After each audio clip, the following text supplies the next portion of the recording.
How do you do? Jen and Cam feel it would be unkind to present this program without a friendly word of warning. We are about to unfold our true crime podcast, a podcast of lifelong friends who seek to examine crimes which were committed without reckoning upon God. The discussion will be frank, and the subject matter will be of a grim and violent nature. I think it will thrill you. It might even horrify you. So, if there are young children listening, or if you feel unwilling to subject your nerves to such a strain, now's your chance to, well, we've warned you.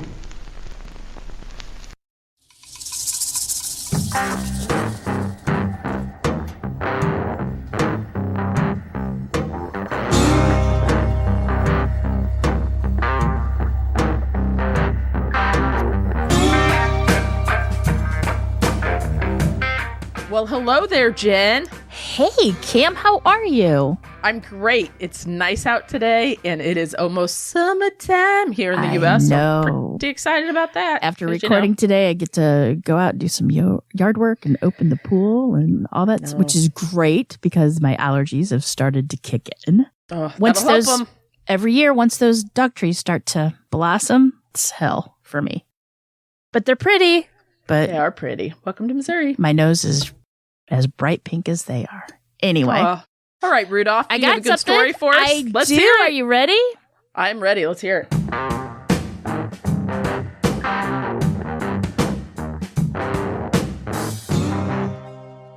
At 11:24 p.m. on Saturday, April 29th, 1989, police in Alton, Illinois received a call from Robert Sims, who had said that he had just found his wife, Paula, unresponsive on the floor of their home, and their 6-week-old baby girl was missing. Paula Sims said that she had been taking out the trash an hour earlier when she was confronted by a masked man carrying a handgun. After ordering her back into the house, the armed intruder struck her on the back of the head, causing her to lose consciousness. When Robert returned home from work, he said that he found Paula still unresponsive on the floor, and Heather, the baby, was not in her bassinet. Their 15-month-old son, Randy, was safe and undisturbed by the events, still sleeping. The terrifying incident defied belief, because this was the second time someone had broken into the Sims home and stolen a baby girl. 3 days prior, the Sims' 8-day-old baby, named Lorelai, had been snatched from their home in similar circumstances, only to be found dead. Sergeant Billy Lawrence with the Alton Police told the media at the time, quote, "What are the chances of somebody breaking into your house and taking your small infant child once in your life? You figure out the odds and then figure out the odds that it could happen a second time in a completely different city. But I'm not trying to say anything." Oh, I think you are, buddy. Mm-hmm. And I think we're picking up what you're putting down. This happened in Alton, Illinois, which is just right across the river from Cam and I, which... It's not exactly the Mecca hotbed of crime either. It's not really, no. No, it's the Mecca of haunted house tours and haunted... It's actually kind of isn't it supposed to be one of the most haunted cities in America? I do believe so. Mm-hmm. It's also home to Fast Eddie's. Fast Eddie's, Banter. So anyway, let's talk about this. Paula Sims was, before she became Paula Sims, she was named Paula Blue. She was born in Missouri on May 21st, 1959. She lived with her parents, Nylene and Orville, and her older brothers, Randy and Dennis, and attended school in La Plata, Missouri. When she was 16 years old, she was traveling in a car that was driven by her brother, Randy, when they got into a head-on collision that caused Randy to die instantly. Paula suffered head injuries from the incident, and following the crash and her subsequent recovery, the family moved over to Illinois. A classmate later told the press, quote, "Paula really didn't have any close friends. She was more or less a loner. She didn't hang around anyone. She was with her older brother, Randy, most of the time." Paula first met her husband, Robert, when she was working as a cashier at the National Food Store in the late 70s, and in 1981, they got married. She actually proposed to him. Aw. Robert had been married before and had had a bit of a checkered past. He had a couple misdemeanor convictions for theft, but they seemed pretty happy. And 2 years later, they moved to Brighton, Illinois, where they started their family.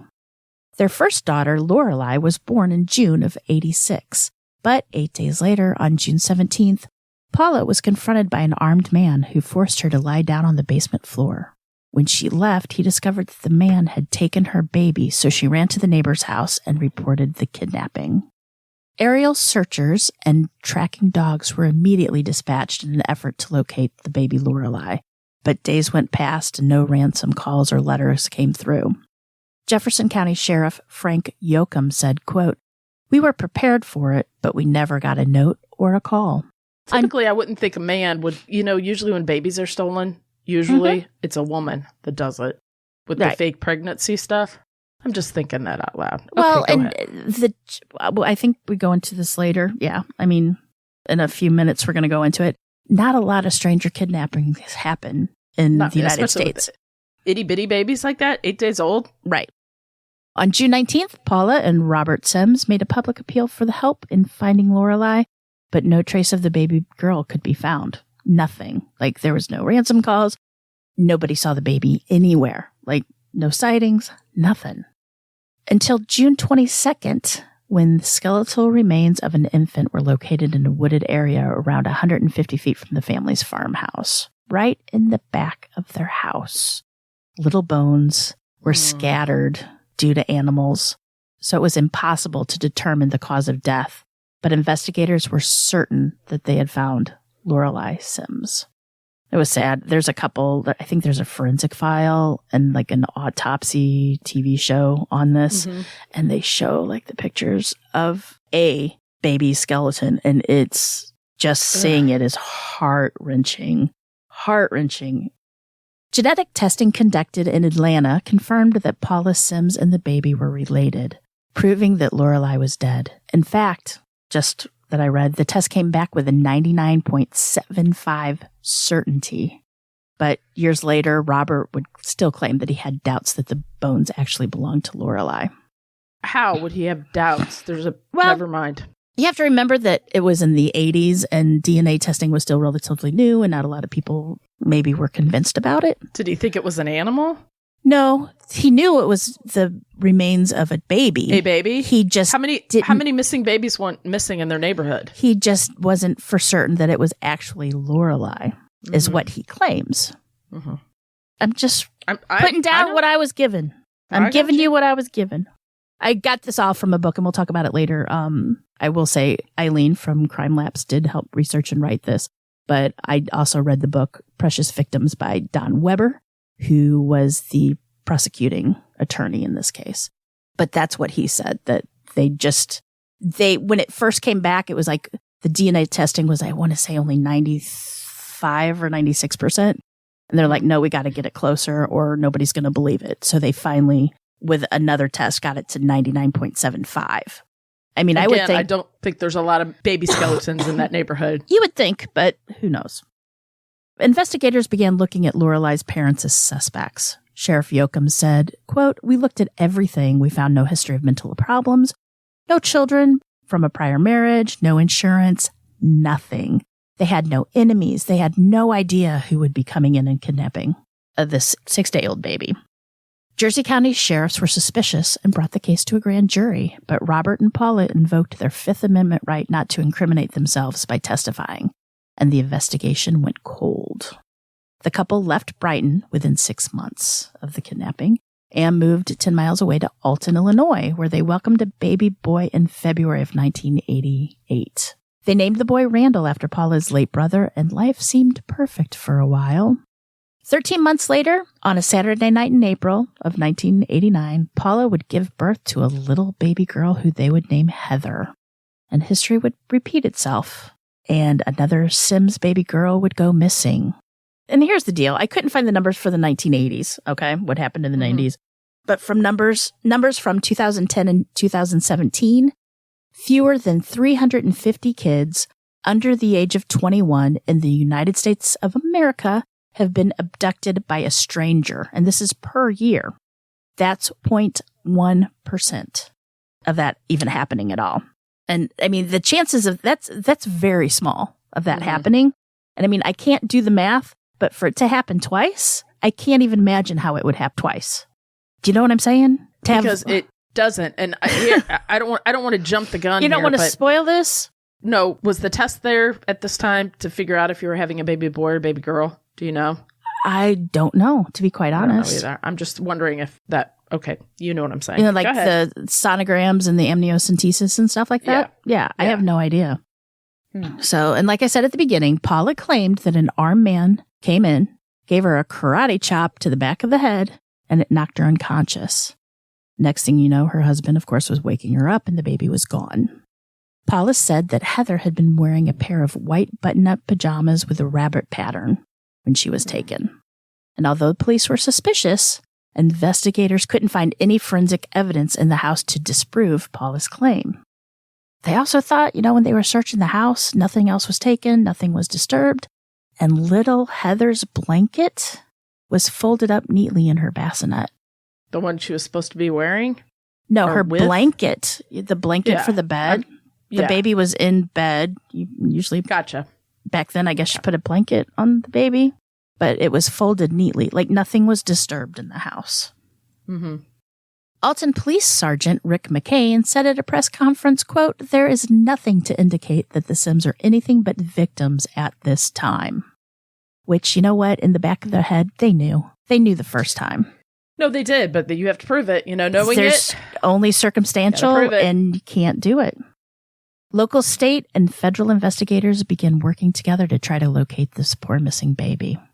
And after days of investigating, the search came to an end. On May 3rd, a man near a dam across from the Mississippi in Missouri, only a mile from the Sims' home, saw someone acting strange near a garbage can where he was fishing. When he went over to the metal barrel, the fisherman saw a large trash bag. Curiosity got the better of him and he opened it. Inside the black plastic bag were the remains of a baby girl. The remains were later confirmed to be that of 6-week-old Heather Sims. Our friend Dr. Mary Case makes an appearance, and Mary Case is a huge medical examiner here in St. Louis, or she was. She's 80-something years old now. But our very first episode of our very first Nightmares Before Christmas, we talk about Dr. Mary Case with Baby Hope, or Baby Doe, the little girl that was found headless in St. Louis basement. Never been identified. Do you remember her? Baby Hope Doe? Baby Hope Doe. Hope. I think it's Hope Doe. Yeah. The discovery of little Heather was broadcast on the local news before the police could even contact the Sims. And Robert called the Alton police asking when somebody would be out to talk to them.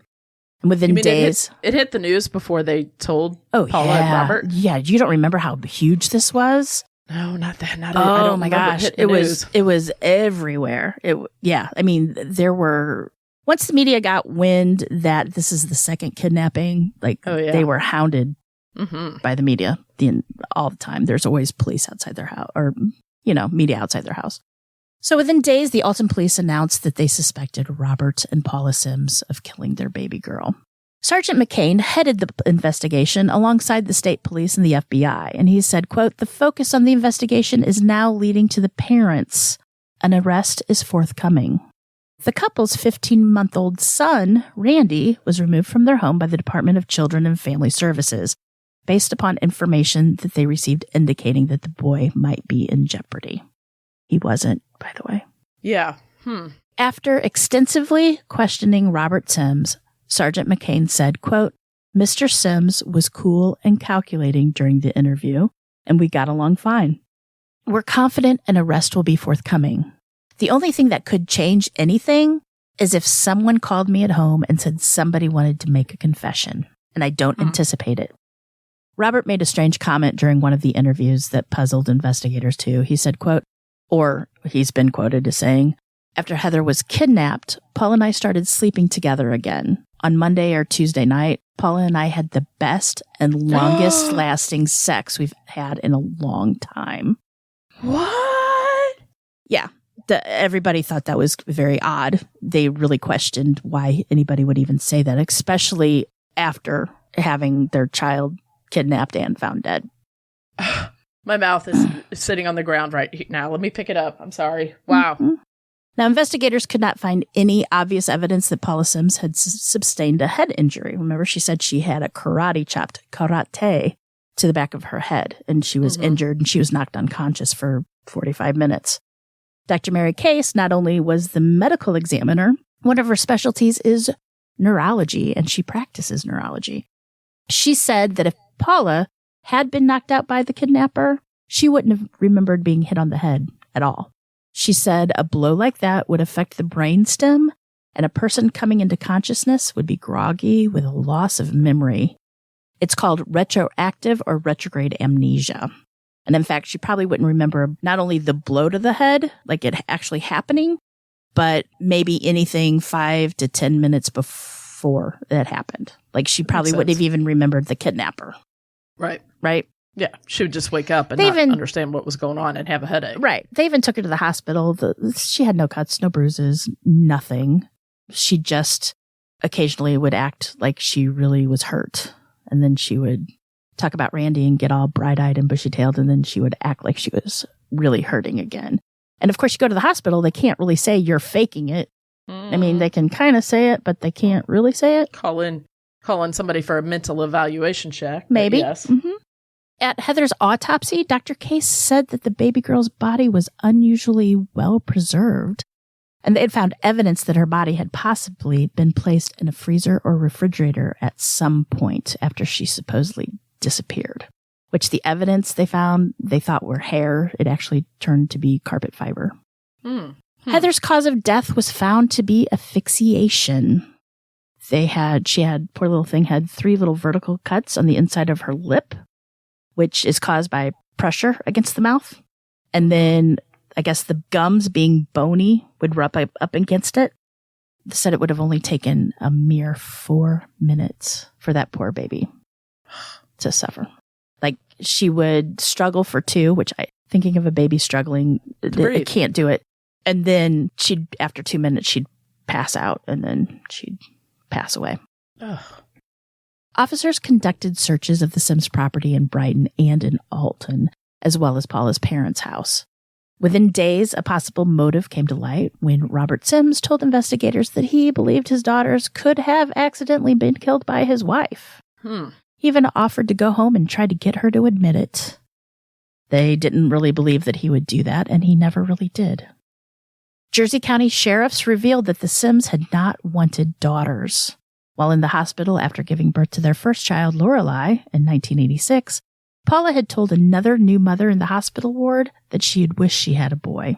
Paula also told her roommate on the second daughter, when Heather was born, that her first daughter had been kidnapped by a stranger and that while she was taking out the trash and she was knocked unconscious, which basically that wasn't the story that she told for the first kidnapping. That was the story that she told for the second kidnapping.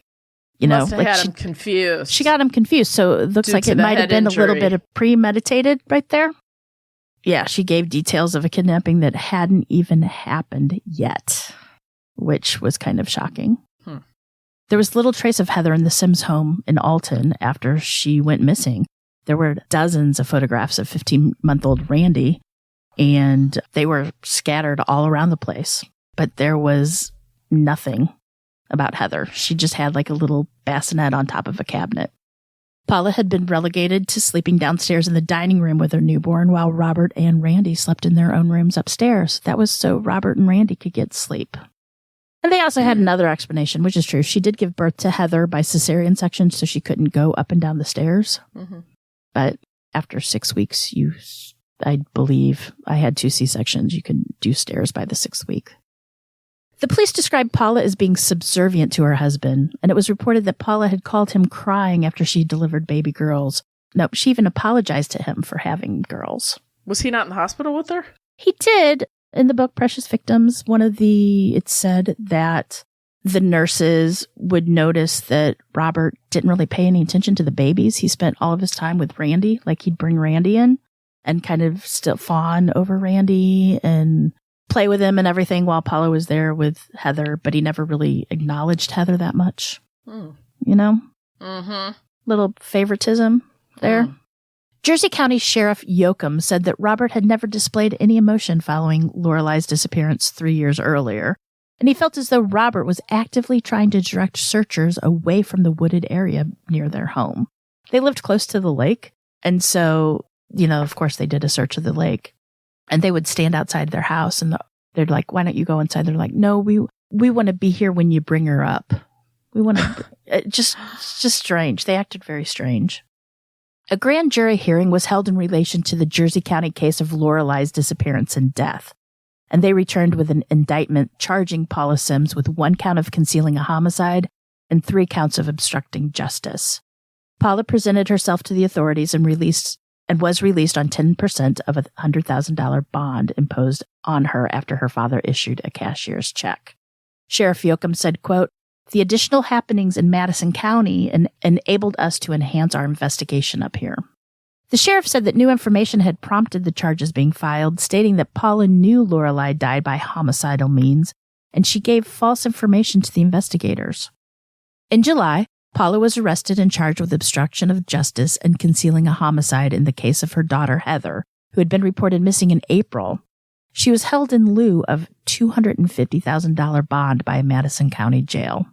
Even stated in the book, which I thought was weird, that she was very uncomfortable in prison with having a man do her laundry. She didn't want another man to touch her underwear. So they're like, okay. And they put her on laundry duty.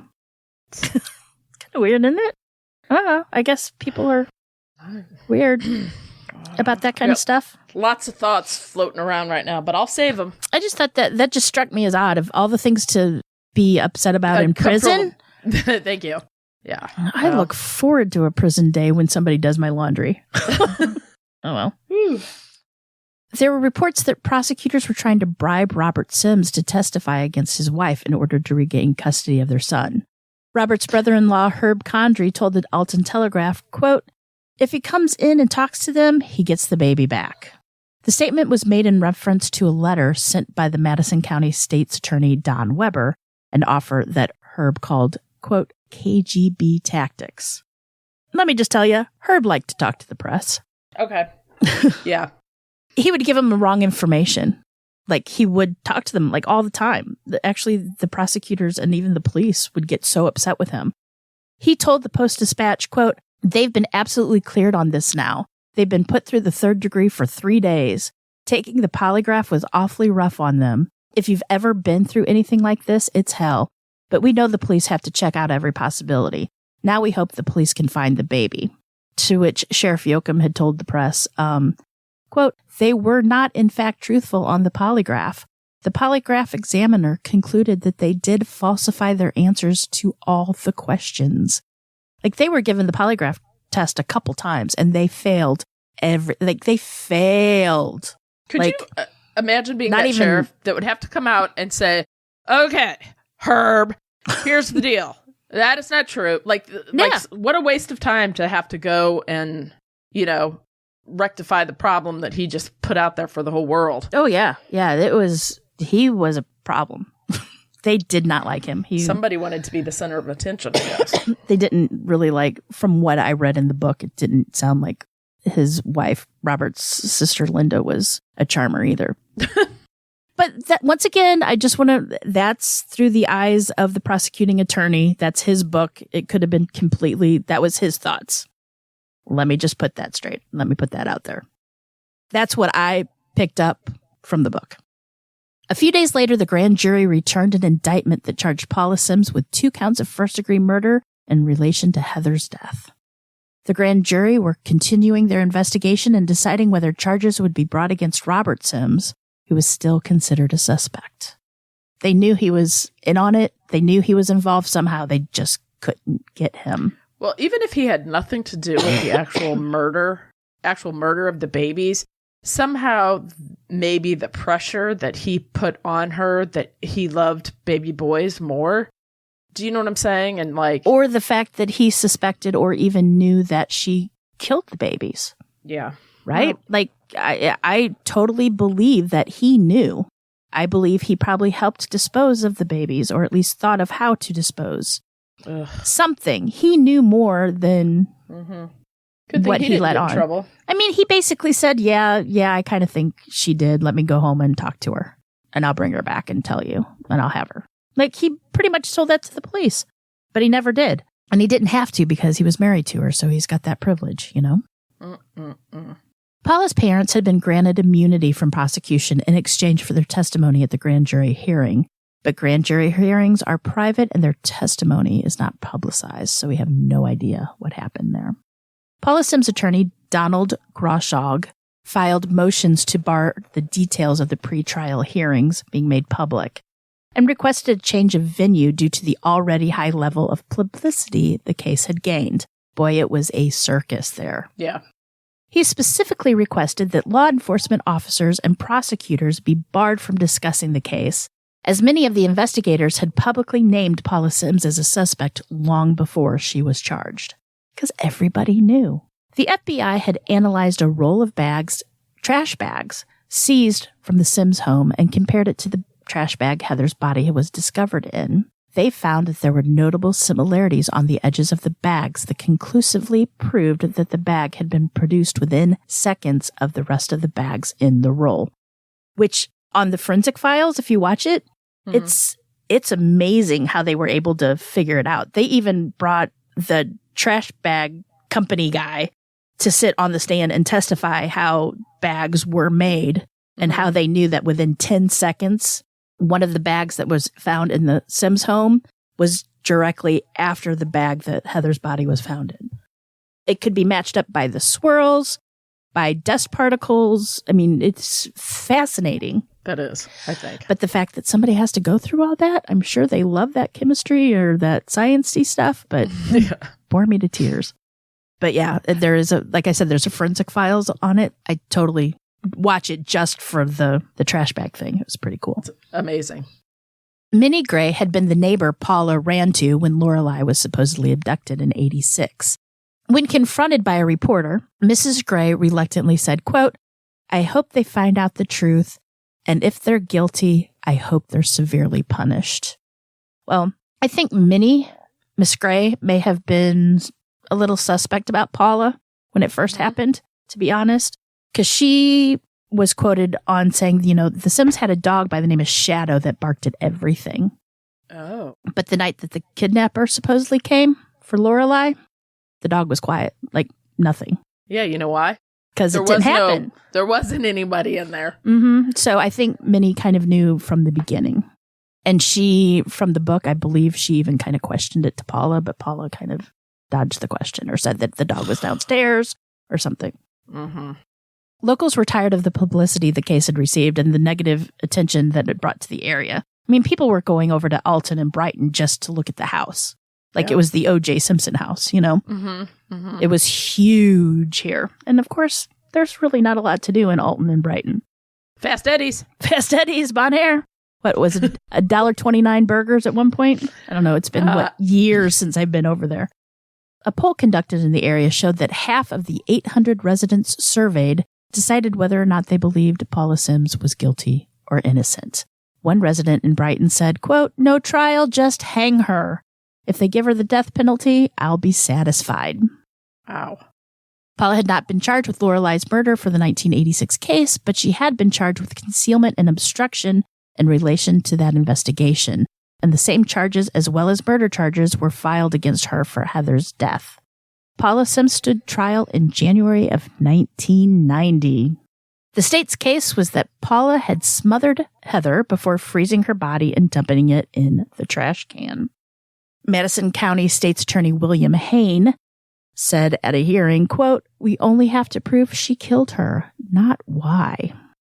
The judge had ruled at a pretrial hearing that the prosecution could use evidence of Lorelai's disappearance to show a pattern of crimes. Assistant State Attorney Don Weber said that there was circumstantial evidence that Robert Sims had participated in the killing and the cover-up, but no charges had been filed against him. Jury selection began on January 8th, 1990. 24 potential jurors were asked about their knowledge of the case, and only one had said they hadn't heard of it.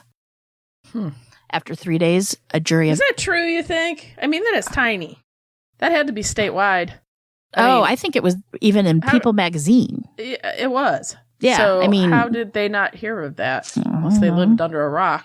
They could have. Go ahead. It was pre-internet and almost before everybody had cable.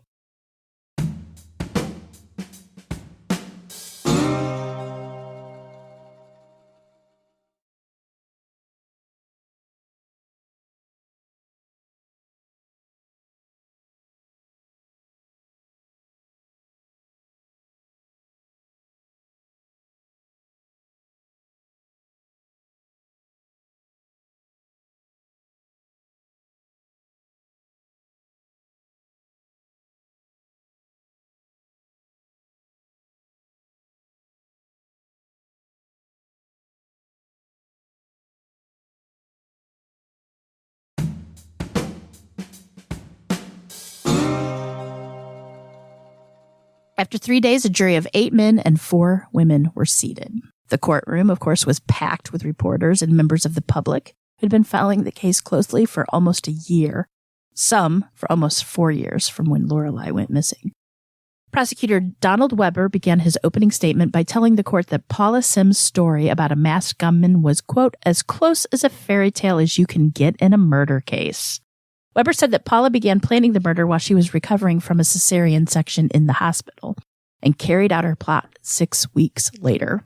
And he said that because, like I said earlier, she had told her hospital roommate that what had happened to her first baby was actually what she told, that there was she was taking out the trash when the news, when the other one, she was watching the news when the kidnapper came. Weber reminded the jury that Paula claimed to have been taking out the trash when she was confronted and told them, quote, Heather was found in a trash bag. That's all her baby was to her, was trash. Weber continued, she told the police a fairy tale about a roving Rumpelstiltskin who showed up to her doorstep and snatched her baby. The truth is that Paula and Robert Sims just don't like little girls. Their impossible and preposterous story can lead to only one conclusion. The baby's caretaker, their mother, is a ruthless and cold-blooded murderer. Paula's attorney, Groshong, told the jury, quote, Paula Sims did not kill those children. It's a terrible tragedy what happened to those 2 children. Paula Sims is a victim too. The evidence will show that Paula Sims is a good mother. To Randy, Groshong said that the state's case was much more incredible than Paula's story, and even if the jury didn't believe her, that didn't prove that she murdered her children. He said, quote, Paula and Bob are humble people. They have humble backgrounds and humble educations. We're not talking about Albert Einstein here. No offense. There's absolutely no evidence, circumstantial or otherwise, to prove she killed anybody. Groshong said that the family were being watched by the police and the media from the moment Heather was reported missing, and contended that Paula could not have killed the baby, hid her body in a freezer, then snuck past the police to dispose of it like the prosecution alleged. Groshong told the court, quote, there's somebody else out there who killed those children. The police haven't looked for them and never did. The pieces just don't fit. The bad guy is still out there. Did the bad guy strike again anywhere over there? No. Can you believe it? Anywhere else? Yet nearby? To hear of another Just wondering. A kidnapping in Alton. Have you? Missouri or Illinois, for that matter, that happened like that. Yeah. Although there was that one in Missouri. The baby one? Baby Lisa. Stolen That's right. From her crib tonight. Yeah. Okay, go ahead. The first witness to testify was Jeff Reed, who worked with Paula at the grocery store in 1983. He said that Paula had told him that she did not want to have children, especially not a little girl, because they were just too much trouble.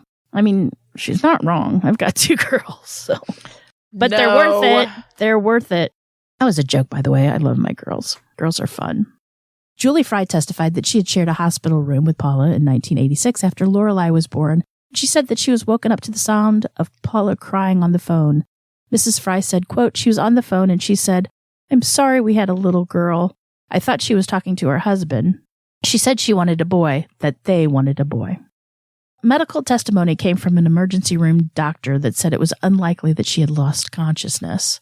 Dr. Mary Case, the chief examiner of St. Louis and St. Charles counties in Missouri, testified, like I said, that Paula would not have been able to recall being struck on the back of the head and the neck, as the blow would have called the retroactive amnesia. Paula's parents also testified. Nylene Blue told the court that her son's death had destroyed their family and that Paula did her crying on the inside. Orville Blue said, quote, "We thought she got quieter and more of a loner. It seems she didn't have more than one friend or maybe two at a time." They indicated that Paula's marriage to Robert Sims has caused her to become even more withdrawn, and they saw her less and less. Paula Sims testified in her own defense for over several hours. She said that it was not true that she didn't want daughters or that she had expressed fears about kidnappings before Lorelai disappeared. A pink and white dress was shown to the court, a dress that Paula had saved from her childhood to give to her daughters. She insisted that she was proud of her daughters and she loved them. Paula reiterated her story about the kidnapping and that she said that she heard the man's voice today, she would recognize it. Let me just say, they never once even detoured from their story at all. They were always with the story. They never added more. They never added less or took out more. You know what I mean? It was just constant. That's the way it was. I already told you. And Paula Sims never showed emotion at all. Do you remember all those videos of like news coverage? Like never. Like she was a statue. Detectives from the Alton police testified that Paula Sims had not been able to give them a specific time that she was attacked, but had told them that she had put Randy to bed between 9:30 and 10, then watched a news report before taking out the trash. Basing on their timeline off the news report, the police suspected that if the attack occurred at 10:30 p.m., Paula would have been unconscious for 45 minutes, something that medical experts had said were not consistent with the injuries she sustained. In his closing argument, Prosecutor Weber told the jury, quote, "She's telling you that twice a boogeyman came in and stole her babies. A baby is a precious gift from God, not a piece of garbage. I weep for that child. The people of the state of Illinois cry for this child, and Heather herself cries now for justice. There is a mountain of circumstantial evidence that points to Paula Sims and no one else. The motive is simple. She didn't like little girls, and Robert didn't like little girls. She's no Einstein, but I submit she's an intelligent and cunning, cold-blooded, and wily killer." Paula's attorney countered by saying that the state had no hard evidence, no confessions, no admissions, no nothing, and instead had resorted to character assassination. They resorted to character assassination to prosecute his client. Groshong said, quote, "There isn't one bit of evidence to prove she killed those babies. In fact, the evidence shows Paula Sims is a mother who loves her children. There's a lot of Charles Manson-type lunatics out there. We don't know why they do what they do, but this situation isn't like that. This woman did not kill her daughters in 1986 or in 1989.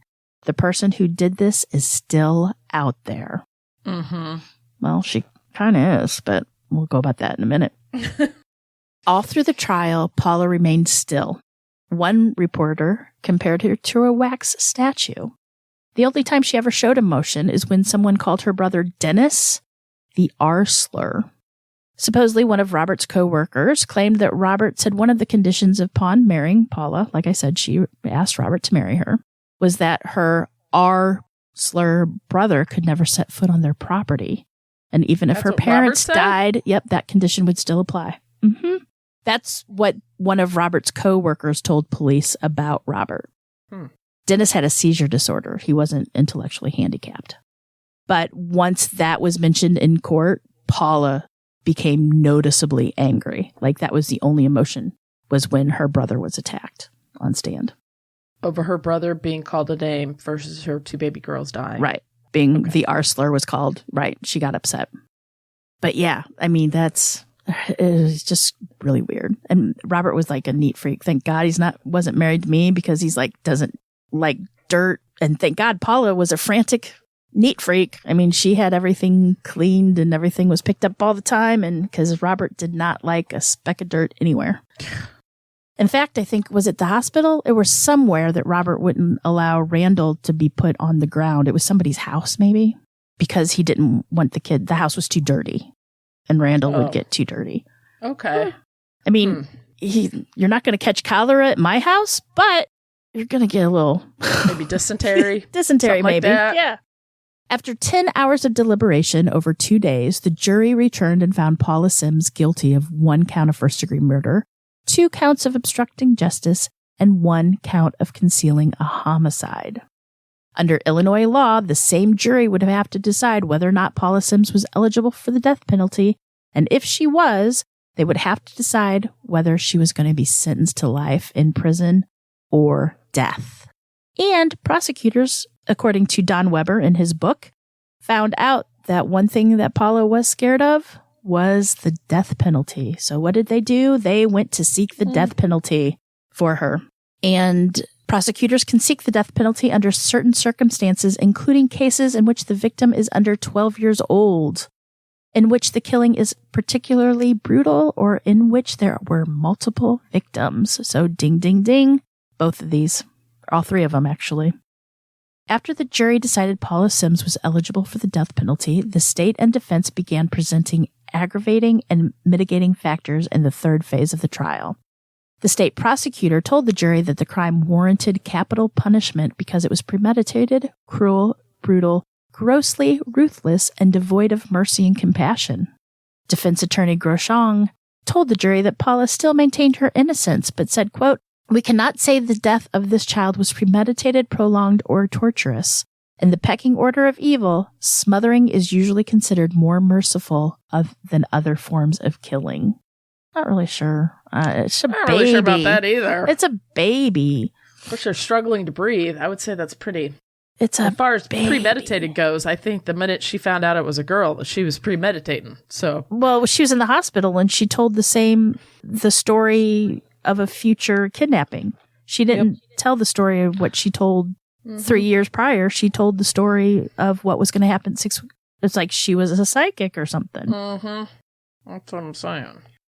Paula was facing the possibility of becoming the first woman to be sentenced to die in Illinois since 1938. After deliberating for 3 hours, the jury sentenced Paula to life in prison without the possibility for parole. So just the trial was when they did ask the court to be moved, for the proceedings.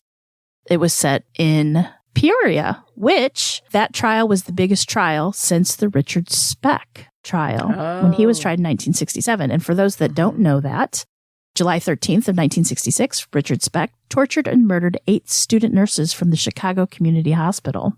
8 nurses lived in a dormitory for students. He broke in armed with just a knife and held 8 victims hostage in one of the rooms before leading them out one by one and stabbing or strangling them to death. Gloria Davy was the last one to be murdered, and Speck raped her before strangling her to death. But unbeknownst to Speck at the time, there was actually another nurse at home that night. Corazon Amaro, I believe is how you pronounce her last name. She managed to hide underneath the bed as the attack unfolded. She's the only survivor that night. And supposedly, or allegedly, Speck had been drunk and on drugs, and he left fingerprints all throughout the crime scene.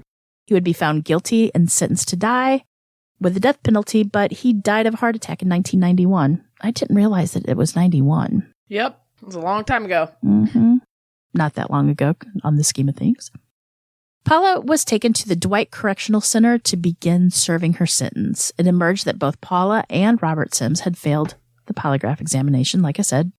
But still, no charges were ever filed against Robert. None at all. Robert regained custody of the couple's only surviving child despite the suspicion that he had been complicit in the murders of his other 2 children. 3 months after she was convicted of murder, Paula Sims pled guilty to the concealment and obstruction charges relating to Lorelai's death in 1986. That year in Illinois marked a significant rise in child abuse deaths and murder trials, and Illinois was ranked 2nd in the country for child abuse death, just behind New York. DCFS reported that 103 children had been killed throughout the state. The majority were killed in Chicago, and 32 of the victims were aged 1 year old or younger at the time of their death. A number of notorious cases were tried that year, including the conviction of Jacqueline Dallaby's stepfather, David, an unsafe conviction that would later cast significant mistrust of the justice system. And just want to know, if you would like to know more about the Jacqueline Dallaby case, please listen to Shattered Window podcast, the Shattered Window podcast. That's done by our friends Emily from Morbidology, and Eileen from Crime Lamps. It's really well done. And I remember them talking to them as they were doing this, and they put so much time and effort, and so many Freedom of Information Act documents were sent to them. It's a great podcast. Long form, totally suggest it. Worth it. Good to know. Mm-hmm. It's called The Shattered Window. The prosecutor in the case, Don Weber, went on to write a book, which we talked about, with Charles Bosworth Jr., who works for the St. Louis Post-Dispatch. The name is Precious Victims, and that's, of course, what I read. The book was also made into a 1993 movie with the same name. Starring? Park Overall was Paula Sims. You know Park. She was in Wings, the cute girl from Wings. No, not Wings. Park Overall was not in Wings. That's a different actress. Are you sure? Positive. She was in... She looks like the girl from Wings. Christy McNichol and the McLean, Stevenson McLean. I want to say Empty Nest. Is that what it's called? That's Park Overall. Okay. And the boy, the one who played Robert Sims? Who? Oh, Robbie Benson. Oh, Robbie Benson. I love Robbie Benson. The voice of the Beast from Beauty and the Beast. Oh, I love him. I looked him up, and he's not our Robbie Benson. Paula eventually admitted to killing her daughters and said that she was suffering from mental illness at the time. She later attempted to appeal the case numerous times throughout the 90s and early 2000s, but each time the appeal was denied. But in 2006, Paula Sims applied for clemency, arguing that she had been suffering from postpartum psychosis at the time of the deaths. She could have been. The Mayo Clinic states that postpartum psychosis is a rare mental illness that causes some new mothers to experience life-threatening thoughts or behaviors. Symptoms include paranoia, agitation, hallucinations, and attempts to harm oneself or their babies. Andrea Yates is the perfect example of this. She confessed to drowning her 5 children in the bathtub on June 20th, 2001 in Houston, Texas. She had been suffering for a long time with postpartum psychosis, along with severe postpartum depression and schizophrenia. That's quite the trifecta there. And I believe, if I'm not mistaken, and I'm sure we'll hear about it if we are, but I think with each birth it gets worse, especially if it's not treated. Right. Madison County State Attorney William Mudge opposed the application and called Paula a cunning liar of extraordinary skill. He said, quote, "Her claim of postpartum depression is just the latest lie she has told in her continuing effort to avoid taking responsibility for the barbaric and heinous acts she perpetrated on 2 innocent little girls." And Don Weber, our prosecutor, said, quote, "She stuck to her ridiculous kidnapping story the long days, months, and years after each murder. When she was questioned by 2 expert female state police investigators, she stuck to her story. After she dumped poor Heather's frozen body in a trash barrel, she stuck to her story." And also, side note here, one of those professional police investigators, at least in the book, was named Deborah Morgan. And that just kind of threw me off. Dexter. Yeah. Oh, whether that's true or not, whether it was just another name, but Deborah Morgan. Yeah, it made me laugh. Paula's attorney, Jed Stone, told the Illinois Prisoner Review Board that if the case had been tried today, Paula Sims would have been found not guilty by reason of mental illness. Clemency was denied. In a horrific turn of events, everything came full circle in 2015 when Robert Sims and Randy died in a car accident. Oh, you didn't know that? Mm-hmm. No. I did. Robert. They were together? Yes. Robert had divorced Paula shortly after her conviction, and he had been traveling in an SUV with his son when a car driven by a felon clipped the back of their car, and it went and it sent them plummeting off a bridge. State Senator Bill Hayne, who had been the state's attorney when Paula Sims was convicted, said, "The whole history is sad to me. It's very sad when people die tragically. It's very disturbing. My heart goes out to Paula. The poor woman is in jail and now will grieve the loss of her only child." Also, Bill Hayne passed away in August of 2021. In fact, most of everybody in the story has passed away. Except for? Don Weber and Donald Groshong. And Paula. Mm-hmm. I forgot about her. And where's Miss Paula today? Well, hold on. Despite the theory that Robert had preferred his son over his daughters and ostracized Paula after the baby girls. Randy remained close to his father. Ex-police chief Donald Hayes said, quote, "There's no doubt that Robert was very close to Randall. That closeness definitely played a part in the duress Paula endured after Heather's birth." Randy was 27 years old at the time, and he had cut ties with his mother years prior and said that he wanted her to rot in prison. He had actively opposed her parole and clemency attempts and rejected the claim that she was suffering from postpartum psychosis, and wrote that he prayed she would remain in jail for the rest of her life. He never doubted his father's innocence, and his longtime friend Aaron Myers told the Belleville News-Democrat, quote, "They were inseparable. It didn't surprise me at all that they were together in the car at the time of the crash." Randy was raised by his father and stepmother in the Ellisville, Holiday Shores area. He became a youth pastor and an English teacher who is fondly remembered by his friends, family, and students. Paula was held at Logan Correctional Center in Lincoln when she heard about the untimely deaths of her ex-husband and son. And as there were insurance policies for Robert and Randy's life, Paula stood to potentially inherit some of the $50,000 in benefits. Paula did file an affidavit to say that she didn't want the money and asked that it all be given to Robert's wife, Victoria. In 2021, Illinois Prisoner Review Board decided to grant parole to Paula Sims after she spent over 30 years behind bars. Her sentence had been commuted from life in prison without the possibility of parole to life with a chance of parole. Sims case prosecutor Don Weber was not happy. Let's just put it that way. He spoke to the Bellevue News-Democrat following the decision, and he said, quote, "These nitwits on the parole board and these urban bumpkins who came to support her were just that. They could never stood up in a court of law in front of a jury and made their case. I would have loved to cross-examine them." Yeah, he wasn't happy. I guess not. Nitwits and country bumpkins. Urban bumpkins, sorry. Urban bumpkins. Yeah. Paula Sims' attorney, along with a member of the Prison Review Board and 2 psychologists, argued in favor of her parole at the hearing on October 28th in 2021. They said that Paula had been suffering from postpartum psychosis that caused her to experience delusions and paranoia, and that the condition was not fully understood by legal experts in 1990 and when she was convicted. I'm not sure I quite believe that. I don't either. So I looked into the Journal of the American Academy of Psychiatry and Law and found this info. I'm kind of quoting it, but I'm kind of skipping a lot of it too because I don't want to go into too much detail. But I'll put a link in the comment section. It has been estimated that 4% of women with postpartum psychosis commit infanticide. Since the 1980s, courts have permitted mothers with postpartum psychosis to assert the insanity defense. The insanity defense is successful in less than 0.1% of all criminal trials. However, major population studies found insanity pleas successful in 15 to 27% of infanticide cases. These results suggest that regardless of the legal or medical guidelines, the law treats women who kill their children with more leniency. Nonetheless, infanticide cases outcome vary extremely. At least 2 such women have been sentenced to death, whereas some have been released without a prison sentence. So, I'm not quite sure that's true. I mean, I think she would have, I don't know.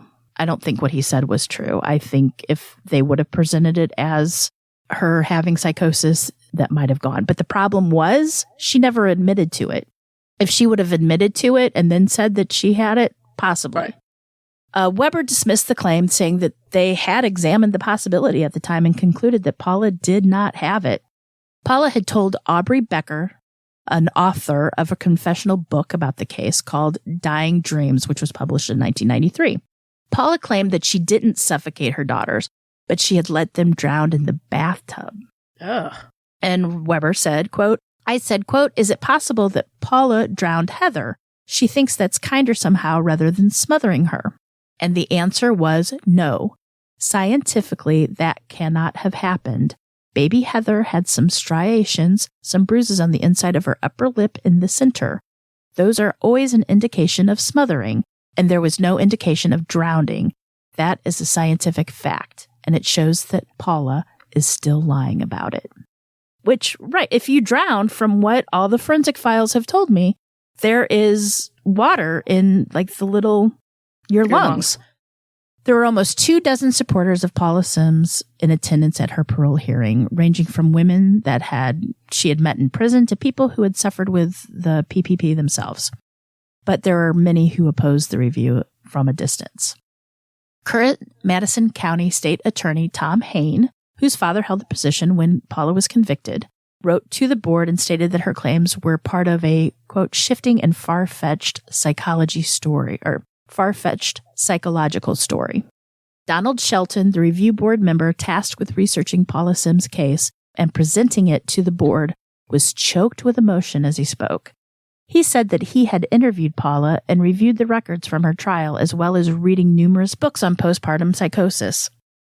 The psychologist who examined Paula Sims and diagnosed the condition said that she had been a model inmate and posed no risk now that she was no longer suffering from PPP.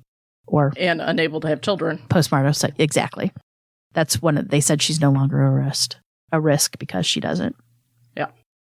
Dr. Diana Sanford said that Paula had suffered with postpartum psychosis following the birth of all her children, but Randy was the only baby that Robert had showed any interest in, so that had helped her cope. Paula had been isolated from her friends and family, according to Dr. Sanford, and Robert had discouraged her from speaking with a psychiatrist. Quote, her husband was very controlling and did not want her to speak with anyone about this. Paula Sims said that she had planned to live with her employer in Decatur and work as a dog groomer if she was ever granted parole. And that's what happened in October of 2021.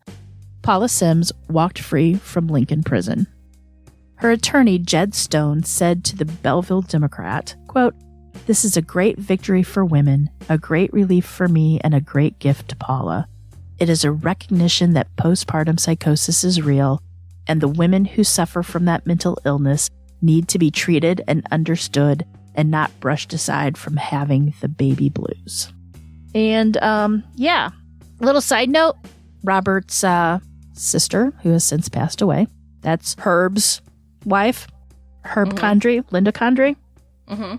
She filed a lawsuit alleging that Don Weber, the Madison County prosecutor who also wrote the book Precious Victims, used evidence in the Paula Sims murder case for personal gain. For writing the book? For writing the book, Mm-hmm. Inside the book, he also used a picture of Paula that Linda had taken, and Linda had owned a photography studio. The case didn't really get that far because Don and Penguin and Charles Bosworth, those were the three people named in the suit. They gave her an offer of $25,000 and she accepted it. Oh. She's since passed too. So yeah. Interesting. That's it. I believe in postpartum psychosis. I mean, it's possible she had it. But like you said, she would have to admit that she killed the kids and then said that the reason being that she had that. Right. But it wasn't until she went to prison for a couple of years before she finally admitted that she did. So yeah, I don't know. And I just want to know how much Robert had to do with it. You know, he knew. He might not be involved, but not only did he know, but I think the pressure to be like, you didn't have a baby boy or whatever. I don't know. We weren't there. We'll never know, I'm sure, unless she calls us. Call us, Paula. No, please don't.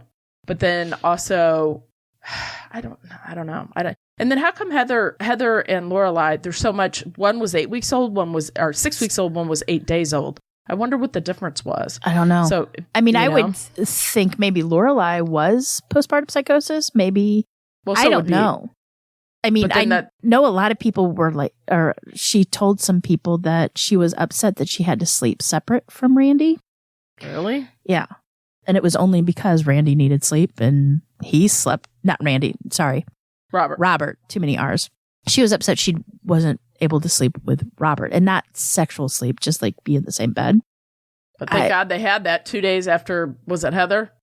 Was found? Yeah. The rendezvous? Well, it was, that's what he told police. I think that's really odd. I'm with the police there. I don't understand why somebody would say that. That was the best, longest sex we've ever had. It's freaking weird is what it is. Your baby was just found dead. How would you even be?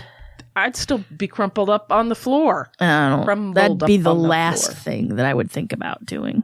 But that's me. Everybody's different. I know. Well, yeah. I think. I don't know. I think most people cite not I don't know. I just think it probably, if she wouldn't have been so adamant, if she just would have said, listen, I did it, it's the postpartum, but she didn't. And she just stuck to her story the whole time. Terrible. And they did have her evaluated. They did have doctors come in and talk to her. And they didn't find any symptoms unless she was that good at masking her symptoms. Or maybe she really just didn't want a baby girl. And she wasn't sick, you know? Yeah, maybe there was something. She didn't have to hide any symptoms. How come she was it baby Heather in the freezer? Why did she do that? To get rid of evidence. She actually put the little Heather in, her parents were on vacation. They went to visit another relative, and Paula put, or what they believe, I'm not sure if it's ever been said for sure, but what it was believed was she had taken Heather in the trash bag and put her in her parents' freezer. And then later, when her parents were going to come home, because Robert called her parents and said, guess what happened again? The parents were on their way home. But then Paula said, oh, no, you don't have to do that. And then Paula went and got the baby and either put it back in her freezer or put it in the trash can. Was that But they said the baby looked perfect, besides like a little round spot from maybe freezer burn on her face, little red spot. Was that to throw off the time of death, you think, or what? She just needed some place to put the baby, I guess. Also, she wasn't ready for that ordeal again. You know, the police coming and. Or maybe there's some suspicion that Robert was the one that told her to do it, because at one point Robert sent Randall and Paula to her parents' house early in the morning by herself. This was right after the baby happened. Right after the baby disappeared, Robert's like, yeah, you go on. You go by yourself to a house with the baby, with Randall. Yeah. Did Robert have any more kids with this other wife? As far as I know, and I didn't find any. Or it wasn't on the obituary that I saw anyway. And I actually found out, because that when I was doing a little, Eileen usually researches and writes it, and then I go back and do my own kind of research for it. And I was looking up, because I like to see what people look like. And when I looked up the way Linda was described in the book, I just wanted to check to see what, you know. And I found her obituary, and then it said she was preceded in death by her brother. And I'm like, what? And then I'm like, okay. And I looked up and I'm like, he's dead? And I'm like, well, maybe I don't have the right definition of preceded. And I did. And I had clarified it with my husband. I'm like, that's what that means, right? And he's like, yeah. And I'm like, so I did a quick search, and sure enough. Yeah. Why is that a surprise? Because I wasn't expecting Robert Sims or Randall to be dead. Because it said Linda was preceded in death by her brother and her nephew, Randall. And I knew Randall wasn't even 30. Yeah. So, yeah. Wow. I was kind of shocked by that. That's all. Well, that was a good case, Jen. Yeah, it was. I read it's Precious Victims was an interesting read. Let's put it that way. Don Weber went into his researching the case and the police, and a lot of things that he mentioned was different, and I guess written from 1993 point of view, or 92, whenever it was written. It's just interesting. Probably had a lot of things in there that would not fly today. Is that what you're kind of saying? Yeah, kind of. Yeah. That's very much what I want to say. But it's interesting. It's very interesting. Yep. I suggest reading it. Since the early 90s with culture and things. Yeah, exactly. And it's kind of, you can tell he's a upper class white professional man. Let's just put it that way. He's a little urban cocky. Bumpkin. He's a lawyer. Urban bumpkin. He's a cocky lawyer. Let's put it that way. I enjoyed the book. Don't get me wrong. I enjoyed it, but you can tell he's a little cocky lawyer. But he's done a lot of big high-profile cases that I will be bringing back to you here. Is this the only book he's written? No. Okay. Good no. Very interesting. I suggest doing it. I also suggest everybody listen to our next promo. It's from our very, very dear friend, October Pod VHS. Edward has taken his YouTube channel to actual podcast form, so you can listen to it on your favorite podcast app. That voice alone just... I know, he's amazing. Makes me happy. Just makes me happy. He's such... I know it's supposed to be scary, but... a good guy. That's what kills me. I mean, you think maybe he's got secrets downstairs in his basement. I don't know. I don't know, but stay tuned. I am going to be featured in one of the upcoming podcasts that he has called Final Girls. I believe that's the working title, or that's at least the working title. I'm one of the final girls. My name is Annie. I curse a lot, and I'm going to be bleeped a lot. Good. I like it. Yeah. So, all right. Do listen to it. Stay tuned for that. And until next time, remember, lock your doors. Keep passing by those open windows. Bye-bye. Love ya.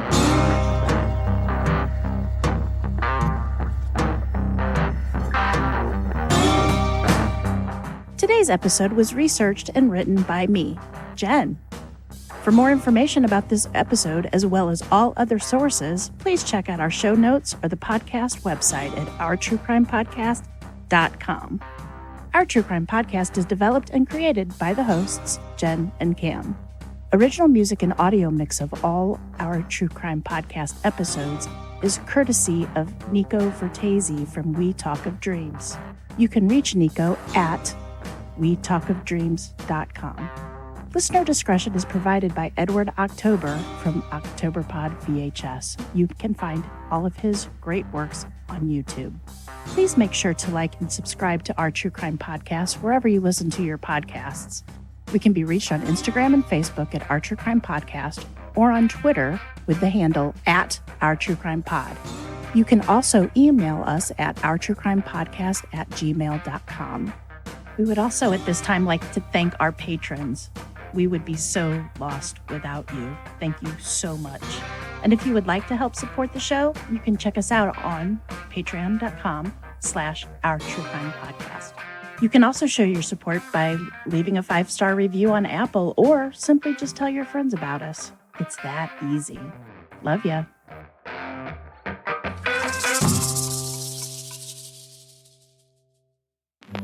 I'm Edward October. There's only one way to serve a fine bourbon, poured neat and slowly savored. The retro horror stories served by OctoberPod are just as refined as an aged bourbon, but now there are 2 ways to enjoy them. Subscribe to OctoberPod Home Video on YouTube. There we debut our latest true, true-ish, and/or classic tales of horror and the paranormal on the 1st and 3rd Tuesday of each month. And now you can pour yourself a double serving of OctoberPod. Find OctoberPod After Midnight, that's OctoberPod AM for short, on your favorite podcast app. There, on the 2nd and 4th Tuesday of the month, we serve up tall glasses of our most horrifying spirits, specially curated for you to savor.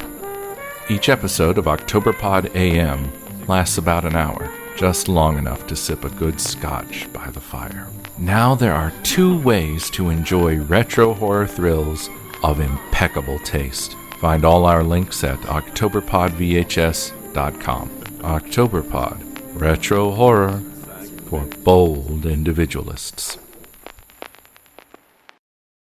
We also, little side note, kind of think it's funny, we were at a true crime kind of conference in St. Charles Library. It was a lot of fun to do. And Dr. Mary Case was there, and I went up to say something to her because I just presented the case of Baby Doe in another room. And Dr. Case thought I was a worker at the library, and she ordered me to do something for her. And I'm just like, oh, okay. Here, go get me a soda. Yeah. So I'm like, sure. Okay. So I just left, didn't talk to her anymore, and told somebody that was on staff at the library that she needed help. So yeah. Well, I should have said, do you know who I am? Do you know who I am? Okay. Right, sorry for the distraction. Billy Joe McCafferty jumped off the Tallahassee Bridge. I love that movie. All right. Anyway, back to this.